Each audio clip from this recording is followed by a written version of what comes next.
Hey Lifers, Dustin here. Before the start of the bowl season, Christian McCaffrey and Leonard Fournette made headlines when they said that they would be voluntarily skipping their non-playoff bowl games in order to focus on the NFL draft and their future career as a pro, and this caused quite a bit of controversy within the college football community. In this video, I want to quickly take a look at the pros and cons of skipping the NFL draft, of what it means, what it says about you and your team and your commitment, and whether NFL teams should care. As always, as you're going through this video, if there's any notes that you want to add or anything you want to let me know about, please let me know down in the comment section. I definitely want to hear from you. First, let's look at the pros. Obviously, there are good reasons why you should skip your bowl game if you are a high-profile player, if you're a player guaranteed to make first-round money, and you're going to go play in such a violent sport such as football without any real payoff. I mean, there's no trophy you're going to win. You're not going to win a national championship. You're not going to make your stake in your school's history, if you beat, some school from another conference. It's just like a non-conference early season game that frankly doesn't mean as much. It's been devalued by the playoff system, some say. Obviously, if you get hurt, your draft stock could be affected. You could not only go through the immediate pain, obviously, of an injury. Some injuries don't go away. What if you get a concussion that causes you to stop playing football? What if you tear an ACL and your entire rookie season is now gone? And now a team has to take a chance on you in the draft, not knowing if you'll ever be able to cut the same way, because these were two running backs. If you'll ever be able to cut the same way, if you have the same drive power as you're running through the line, those are risks, and it can drop you from a surefire first-round pick down to a third or fourth-round pick. Notre Dame linebacker Jalen Smith tore his ACL and his MCL in the Fiesta Bowl game against Ohio State after the 2015 season, and some say it may have cost him upwards of $19 million. That's a lot of money. To compare running back to running back, look at Marcus Lattimore, former running back for the South Carolina Gamecocks. He hurt his knee in 2 consecutive seasons. The second time put him out for his career. He got drafted later than he should have, according to a lot of experts at the time, by the 49ers and never played it down in the NFL. It's a real risk. The second pro is that they quote, games don't matter. These games don't matter. You're not playing for a championship. You're not cementing your legacy in the school. All you are doing, especially because you're not really going to help your draft stock at that point. If you're somebody like Leonard Fournette, the pros already know who you are. The teams that want him already wanted him. He's just going to confirm anything they already thought or dissuade him. It could hurt your draft stock not only if you get injured, but if you put on a poor showing. Imagine the roles were reversed in the Louisville LSU game. Instead of Fournette sitting out, Lamar Jackson was a year older, and he decided to play, and that was his final game. His final game as a Louisville Cardinal was that game against LSU. That would have probably hurt his draft stock a little bit. Now, luckily for Jackson, he has an entire year to make his case to the NFL scouts, but still, you're not playing for a championship. It is an early season non-conference game, but there's nothing to build on. Once you win that game, it's momentum into next year. Bowl games are a great boost for the coaches and for the returning players and for the fan base for bragging rights and for the conference. But as far as individual players, if you're a junior leaving early or a senior leaving, what is there in the bowl game other than to play for the last time for your school? Some players just don't care about that. In a weird way, it's almost altruistic not to play if you're a star. If Leonard Fournette didn't play in the Citrus Bowl, which he didn't, that gave Geis a little bit more reps, more time for the coaches to see him. Now, we've already seen him play plenty throughout the season, but it may not be that way for Stanford's backup running back. Or if you are a linebacker or a defensive end that's a stud and you have a freshman that's behind you on the depth chart, it may be good to give him that experience, let the coaches work with him, in the practices between the end of the season and the bowl game, and kind of get some momentum at that position going forward. Now let's look at the cons. I'm going to try not to nitpick here, and I'm going to take a look at some of the things that I wrote down that I think is bad about this move and what it says about these people. And I'm going to start with the idea that if I was a teammate, I've never been a part of a team really, so I don't know about the brotherhood and understanding each other and all that. But if I was a teammate and my teammate didn't play when he was fully healthy in order to prepare for the NFL draft in his career, that's him telling me, hey, I'm better than you. I'm better than all of you. In McCaffrey and Fournette's case, they may be right. They may be the best player on their team. But what kind of a message does that send to your team, to your fan base, to your coaching staff who have helped to develop you and recruit you after all those years, and now they're pitching you kind of, going into the combine process? What does that say to NFL scouts about your willingness to contribute to the team, your willingness to be a part of a system, an organization, and being a good brother and a good teammate to those around you in order to help the team win? To me, it says, this is about me. This is all about me.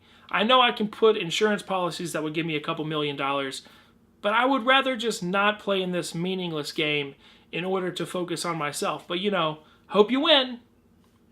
I don't know. To me, that sends the wrong message. And again, there's a chance I'm reading too much into this, but that's the feeling that I feel like I would have. It could also, to a lesser extent, you could question their mental toughness, about whether they're mentally ready to go into the NFL, though I don't see that quite as much. And to be honest, if you're the Buffalo Bills, do you really care if a dude skips a bowl game? You probably don't. The next point I want to bring up is going to the top pro reason to skip: injuries. Injuries are inherent in every sport, in life. You can be injured walking down the street and twisting your knee wrong. You can fall down stairs. You can get in car wrecks. Injury is a risk that's inherent in life. Every time they step on the practice field, they can tear an ACL. We see it every single year in the NFL offseason and during spring games for college football of players getting season-ending or summer-ending injuries where they're not going to be able to play until training camp because they twisted wrong coming out of a route, because they whatever. There's literally a million different things that it could be. Injuries are inherent in the sport. And I can guarantee you in the next 10 years, somebody will skip their bowl game so they can do better and start training for the draft, and they're going to get injured during their training process when they should have been prepping for the bowl. It's going to happen at least once, and then everybody that's on this side of the argument is going to go, see, you should have just played in the bowl game. I don't know. I do think it's interesting. Injuries are a part of the sport. You can't avoid it no matter where you go. Though I understand not playing in the game decreases the chance of risk. I understand that. The next point is, to me, bowl games do matter. They do. They help with recruiting. You're going to play in a different part of the country than you normally play. You're playing a better quality opponent than sometimes you would play out of conference. There's bragging rights between conferences and regions. They do matter. It's a sense of pride for the community, for the school and the alumni, for the coaches. Sometimes winning a bowl game has saved coaches' jobs, and then they've gone on to coach for an extra couple of years. Bowl games do matter, even if it's not for the national championship as part of the playoff process. My next point is a very minor one. Bowls could help draft stock. For instance, if there was any NFL team that, for some reason, wasn't very high on Dalvin Cook, that performance in the Orange Bowl against Michigan would certainly have changed their minds. Now, if you're a Leonard Fournette or a Christian McCaffrey or Jalen Smith, playing in a bowl game probably wouldn't really help you too much, because they already have so much tape on you playing against pretty quality opponents, but technically it is a thing. And my last point that doesn't matter at all, but I am going to throw it in here. If you're a fan of the school and you wanted to go see Leonard Fournette versus Lamar Jackson, you didn't get to see that. The bowls lose money. The teams kind of lose money. The fans miss out. I know none of that matters to these players. They don't care because they're like, I'm thinking about my health. I'm thinking about my future and my family. And I understand that. But if you're a fan, I don't know, it would be kind of lame. Remember that Fournette and McCaffrey got a lot of attention about this topic when they were announced, but Baylor running back Shock Linwood and OU defensive lineman Charles Walker also did not play in their bowl games in order to focus on their draft, though Walker had a concussion in October 1st and he didn't play the rest of the season. Still technically he sat out the bowl game when he could have played to focus on the NFL draft, and for whatever it's worth, all four teams won those bowl games. My question is, as we continue with the playoff format and focusing so much on the playoff and eventually expand it to 8 teams is absolutely going to happen. When we expand it to 8 teams, is that going to make this more of a trend than it already is? Our team's going to say, well, I was the 11th team and, I was a finalist for the Heisman Trophy. Why would I put myself through that in order to play the 4th team from the ACC in a bowl game? It's just not worth it. I'm curious to see if this is going to be a trend that's going to grow or if this is just a few people each year. Let me know what you think down below. Willis McGahee was asked a couple of years ago. Of course, Willis McGahee was the running back for the Miami Hurricanes in the national championship game against Ohio State. The infamous, was it a pass interference or was it not? He injured his leg, I believe tore an ACL in that game, and it hurt his draft stock with the Ravens. And he was asked recently, would you have done it again? And he said, absolutely. But that was a national championship game in a BCS era. So I don't know if that impacts it a whole lot. Personally, my thoughts on the matter, I think you play no matter what. I think you're there with your teammates. It's the last game that you're going to have as a student. Believe it or not, it's never going to be this good again. You get to play in front of your coaches that hopefully have recruited you and helped mentor you and grow with you. And you get kind of a hero's welcome. That's the opposite. A hero's leave, not a hero's welcome.